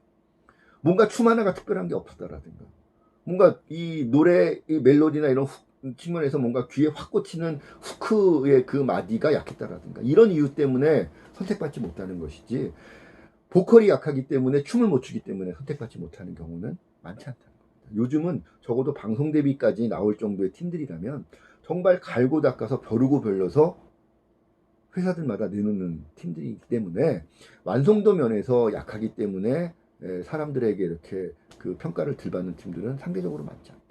그럼 뭐 그 차이는 어디 있느냐? 매력의 차이인데 그 매력이 어디에서 첫 번째 단계에 느껴지느냐? 어떤 썸씽률을 갖고 있느냐에 따라서 매력적일 수도 있고 매력적이지 않을 수도 있다. 그런 썸씽률을 찾아내는 것이 중요하다. 그런데 그런 썸씽률은 어디에서 출발하냐? 차별화된 컨셉을 잘 구축해 놓으면 썸씽률을 만들어내기도 좋은 겁니다. 아까 여자친구 얘기를 제가 자꾸 하는 이유가 최근에 나온 걸그룹 보이그룹들 가운데 컨셉추얼 측면에서 봤을 때 가장 그 좋은 전략적인 시도, 좋은 전략적인 성과를 낸 팀 중에 하나로 제가 개인적으로 여자친구의 파워청순 컨셉을 인정을 하기 때문에 제가 수업 때 말씀을 드리는 건데요. 물론 다른 개인들마다 다른 평가를 할 수 있는 겁니다. 다른 걸그룹, 다른 아이돌 그룹들, 보이그룹들에 대해서도 얘기할 수 있는, 칭찬해 줄 수 있는 부분들이 많이 있겠습니다만 제가 여러분들에게 이해를 돕기 위해서 여자친구의 사례를 컨셉추얼의 측면에서 제가 말씀을 드리는 건데 오해하지는 마시고요. 여자친구의 그런 파워 청순이라는 차별화된 컨셉, 차별화된 방향성이 제대로 설정이 돼 있다 보니까 새로운 노래를, 신곡들을 만들고 새로운 안무들을 준비할 때마다 이 파워 청순이라고 하는 컨셉의 매력들을 살리는 방향에서 뭐 음악적인 썸씽류, 퍼포먼스적인 썸씽류 혹은 이렇게 그 헤어나 메이크업이나 의상 이런 측면에서의 썸씽류들을 뽑아낼 때 훨씬 더 용이하게 썸씽류 요소들을 찾아낼 수가 있다라는 거죠. 그래서 좋은 컨셉을 설정을 해주면 좋은 코드 활용 전략이 따라오는 것이고 좋은 코드 활용 전략 가운데 그럼 우리가 선택한 코드들 가운데 썸씽유로 밀만한 건 뭐가 있지? 코드들 중에서 한두 가지를 골라내서 그거를 강조하면 그것이 매력적인 썸씽유가 되는 경우들이 많더라라는 겁니다. 그래서 좋은 컨셉과 좋은 코드 전략과 좋은 썸씽류 전략은 함께 가는 것이다. 그런데 이 세 가지 요소들이 같은 곳을 바라보고 있는 것이다. 무엇을 바라보고 있는 것이냐? 치열한 경쟁 환경 속에서 내 프로젝트의 매력을 사람들에게 설득하기 위한 핵심 요소를 뽑아내기 위한 전략적인 접근으로서 좋은 컨셉의 구축, 좋은 코드 전략의 구축, 좋은 썸씽류의 발굴 이것이 같은 목적을 가지고 가는 것이다 라는 부분들을 우리가 깊이 있게 이해할 필요가 있다는 것이죠. 그럼 우리가 이 내용들을 오늘 컨셉, 코드 활용 전략, 썸씽류까지 살펴봤다면 그 다음에 이제 우리가 해야 될 일은 뭘까요? 이런 전략들을 우리들의 각자 자기 모둠의 프로젝트 기획에 적용을 해보는 거죠. 우리의 컨셉은 뭘까? 우리 저 상담했던 세 개 팀도 세 개 팀 제가 이제 컨셉을 잘 이해를 했고 이제 그 컨셉들을 이해했다면 거기에 맞는 코드 활용 전략과 썸씽류 전략들을 접근을 해봐야 되는데 그것이 과연 우리의 컨셉이 정말 차별화된 선택받을 수 있는 좋은 컨셉인가 확인하기 위해서 시장 조사해 보는 겁니다. 소비자 조사해 보는 겁니다. 그 소비자 조사 과정을 통해서 우리 컨셉이 차별화된 그러한 그 매력을 인정받을 수 있을 것 같아라는 판단이 쓴다면 그 컨셉의 방향성 안에서 코드 활용 전략을 구축을 하면 되고 코드 활용 구축 전략의 연장선상에서 썸씽유를 발굴해내면 되는 것이죠. 아직 상담 못한 4모둠, 5모둠도 마찬가지입니다. 제가 이제 여러분들하고 여러분들의 컨셉에 대해서 한번 의논을 해볼 거고요. 그런 컨셉들을 확인하기 위해서 소비자 조사를 어떤 방향으로 해보자라고 제안을 드릴 겁니다. 그런 제안들을 여러분들이 저하고 이제 의논을 하는 과정에서 액셉트가 되면 그런 과정을 통해서 컨셉을 수정 보완한 컨셉의 방향성 안에서 코드 활용 전략들, 썸씽률 발굴 전략들을 여러분들이 도출해내는 단계들을 다음 스텝으로 여러분들이 가져가시면 되는 것이죠. 그래서 오늘 살펴본 내용들이 프로듀서의 10가지 사고방식 가운데 실제 기획하는 단계, 어떤 프로젝트에 구체적으로 이렇게 어떤 프로젝트를 준비하는 과정에 실무적으로 필요한 5가지 요소들을 스텝별로 정리한 게 오늘 살펴본 5가지 실무적인 측면에서 도움이 되는 그런 요소들이고요. 오늘은 이제 시간 관계 때문에 다음 주로 이제 나머지 5가지 이 사고방식을 살펴볼 텐데, 다음 주에 살펴볼 5가지 후반부의 그런 그 사고 단계들은 실무적으로 5가지 오늘 살펴본 그런 내용들을 효과적으로 도출하기 위해서 평소에 여러분들이 갈고 닦아야 될 내용들과 기획자의 태도에 관련된 부분들을 주로 이제 다음 주에 살펴보게 됩니다. 나머지 5가지 내용들은 다음 주에 살펴볼 수 있도록 하겠고요. 오늘은 일단 첫 번째 프로듀서의 10가지 사고방식 가운데 실무적으로 어떤 특정 프로젝트에 딱 투입됐을 때 실무적으로 우리가 단계별로 접근해야 될 5가지 내용들 살펴본 거죠. 첫 번째, 스스로를 알아라. Know your self에 대한 내용들 살펴봤고, 두 번째 단계, 소구 대상을 알아라. Know your target audience 살펴봤고요. 세 번째, 컨셉과 코드를 알아라. Know your concept and code 살펴봤었고요. 네 번째, Know your budget. 그럼에도 불구하고 너의 예산은 어느 정도 되는 것이냐. 그리고 마지막 5번째, find your something new. 너의 썸씽률을 찾아, 너의 프로젝트만의 차별화된 요소 한두 가지는 무엇인가에 대한 부분들에 대해서 답을 찾아내라 라는 얘기까지를 오늘 살펴봤습니다. 오늘 살펴본 5가지 내용 단계의 사고방식만이라도 여러분들이 모든 프로젝트 기획 과정에 5가지 요소들만이라도 잘 적용을 시키면 정말 좋은 이 프로젝트 기획을 할 수 있을 겁니다. 굉장히 도움이 되는 그런 그 전략적인 사고 방식들이고요. 요 내용들 중심으로 한번 여러분들 요번 학기 모든 프로젝트 과제 진행을 할 때 요 5가지 요소들 한번 최대한 한번 적용을 시켜보고 이 5가지 전략적인 사고의 결과물들을 균형감 있게 한번 구축을 해서 발표해 봐야 되겠다. 이렇게 접근을 해도 이런 사고 방식을, 이런 전략적인 사고의 스텝들을, 프로세스를 모르는 사람들과 확실하게 구별될 수 있는 좋은 기획을 할 수 있을 거라는 말씀을 제가 강조해서 드리고 싶습니다. 그런데 이러한 5가지 이런 사고들을 능수능란하게 활용하기 위해서는 평소에 기획적인 사고를 내재화시키기 위한 평소의 노력들이 필요한 거죠. 거기에는 공부도 필요하고 여러 가지 사색도 필요하고 뭐 이런 단계들이 필요한데, 그러한 평소 기획자로서 가져야 될 태도와 품성을 갖추기 위해서 어떤 노력들을 일상적으로 해야 되는지에 대한 얘기들이 주로 이제 다음 주에 살펴볼 10가지 사고방식의 후반부 5가지 이 사고방식의 내용들이다. 이렇게 제가 말씀을 드립니다. 그래서 그러한 내용들을 우리가 다음 주에 살펴본다라는 것을 미리 여러분들이 감안을 하고 다음 주 내용들을 준비해 주시면 더 큰 도움이 될 것 같습니다. 자, 오늘 그러면 프로듀서의 10가지 전략적 사고방식 가운데 앞에 5가지, 1단계부터 5단계까지의 내용에 대해서 먼저 오늘 살펴봤고요. 다음 주에 나머지 5가지 사고방식 살펴볼 수 있도록 하겠습니다. 자, 여러분들 그 동영상 강의 계속 여러분들 봐주시면서 걱정이 되는 부분들이 과연 동영상 강의를 통해서도 여러분들이 충분히 강의돼서만큼 이런 내용들을 이렇게 깊이 있게 이해할 수 있을까, 사실은 좀 걱정이 많이 되는데요. 이 유튜브 동영상 강의의 댓글로 이렇게 저렇게 여러분들 간단히 자기 느낀 점이라든가 도움이 됐던 점을 이렇게 남겨주니까 제가 조금 안심은 됩니다. 그래서 여러분들 댓글, 제가 요번 주에는 제가 다른 일들이 많아가지고 댓글들마다 일일이 대댓글을 다 달지는 못해서 죄송하다는 말씀을 드리겠고요. 근데 그렇게 댓글로라도 어떤 점들이 좋았고 어떤 점들이 아쉬웠다는 내용들을 남겨주시면 제가 다음번 동영상 강의 준비할 때 굉장히 많이 도움이 됩니다. 그래서 댓글로라도 그런 강의를 듣고 났을 때 여러분들이 느낀 점들 혹은 더 필요하다고 생각하는 부분들 뭐 언제든지 이렇게 기탄 없이 남겨주시면 제가 도움이 될 것 같고요.